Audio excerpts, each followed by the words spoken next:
সবাই কেমন আছেন? আজকে নতুন একটি খাবারের ভিডিও নিয়ে আসলাম।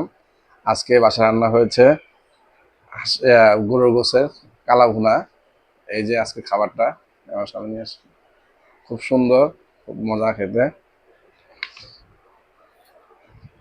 এই যে গোশ, খুবই সফট, খুবই সফট একবারে। বিসমিল্লাহ। এই যে খুব মজা হয়েছে, অসাধারণ।